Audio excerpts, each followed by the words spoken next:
Did you know that there are over 56 million millionaires in the world? And most of them are actually considered as multi-millionaires. Now, I'm fortunate enough to have worked with dozens of multi-millionaires from my property business. So in this video, I'm going to break down 7 key lessons that I've learned from working with these ultra successful people and how you can use these same principles to apply it to your business and property success. So one of the biggest things I've noticed in multi-millionaires is their ability to leverage. Now, leverage just doesn't mean time. It's also resources, it's also money, and it's just their ability in general to do things. So a lot of the multi-millionaires I work with, they have a big cash reserve. However, they still use other financing methods when it comes to purchasing their property deal.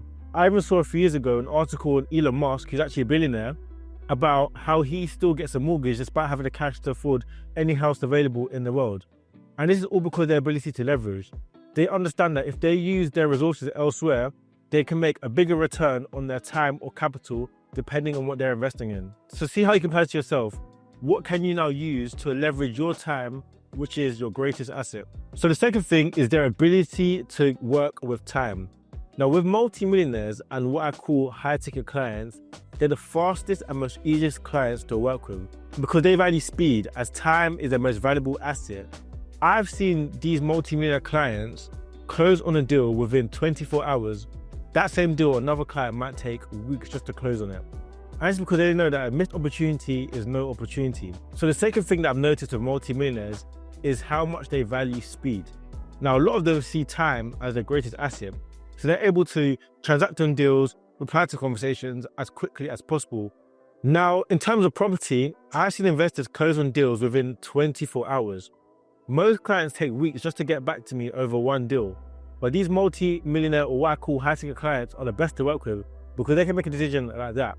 And what that leads to is them getting the best deals in the property market. So if you want to grow in your business and personal life, learn to make quick decisions. Stop over-analyzing and procrastinating. Make a decision, stick with it, and follow it through. The next thing is trust. A lot of these multi-millionaires are in high positions, so they don't have a massive trust of people, but they have 2 to 3 people within their proximity which they trust with everything.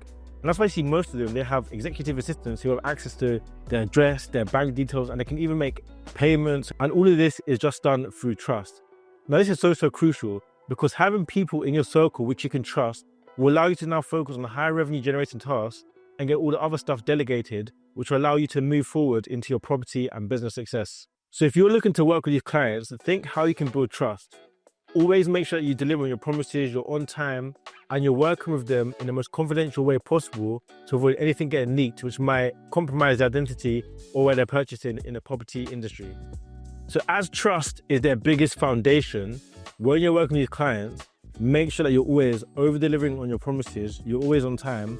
And if, for example, you're working with a high-end buyer, make sure that you're keeping their purchases very confidential and you don't want to ever get a leak to the public eye. Now, the fourth thing is that these multi-millionaires pay for convenience. Now, me personally, I thought I was bad.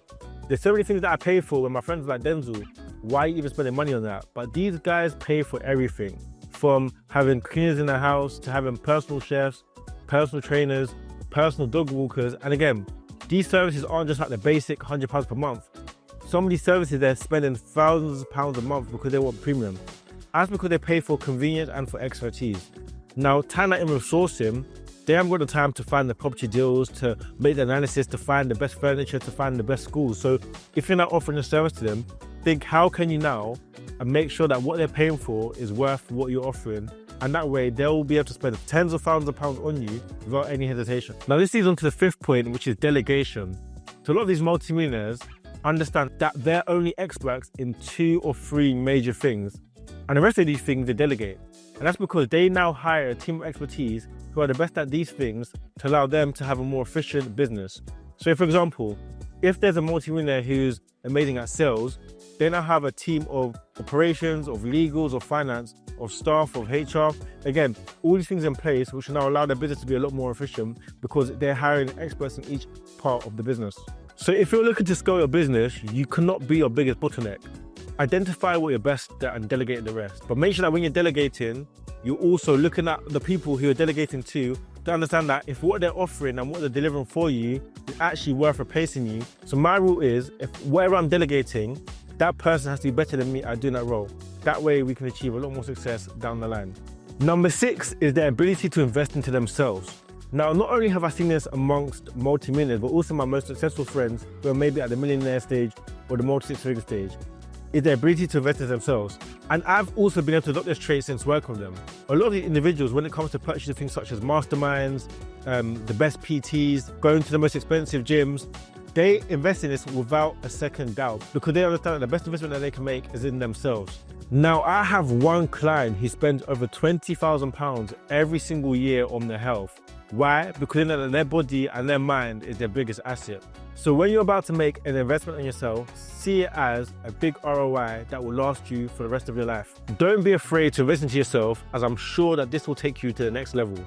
Now, lastly, is that they value proximity and networking. There's a famous saying amongst these clients, which is proximity is power. They are willing to invest anything and to go anywhere just to be into the right rooms. So this is why a lot of them are at places like the Yacht Show, Formula One, and all of these luxury showcase events, because they can value and put themselves in the right rooms where they can now expand their network and generate more potential connections, which will now benefit their business. Proximity is so key.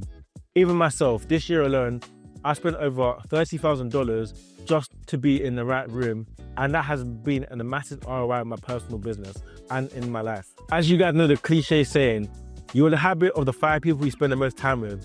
So now try to apply this to your life. How can you be putting yourself into the right environment despite where you grew up in, so that you can now accelerate your personal development? So I hope you guys enjoyed this video where I've shared 7 valuable tips that I've learned since working with dozens of multimillionaires. Please like, comment, subscribe, and let me know in the comments below what other content that you guys want to see. Peace.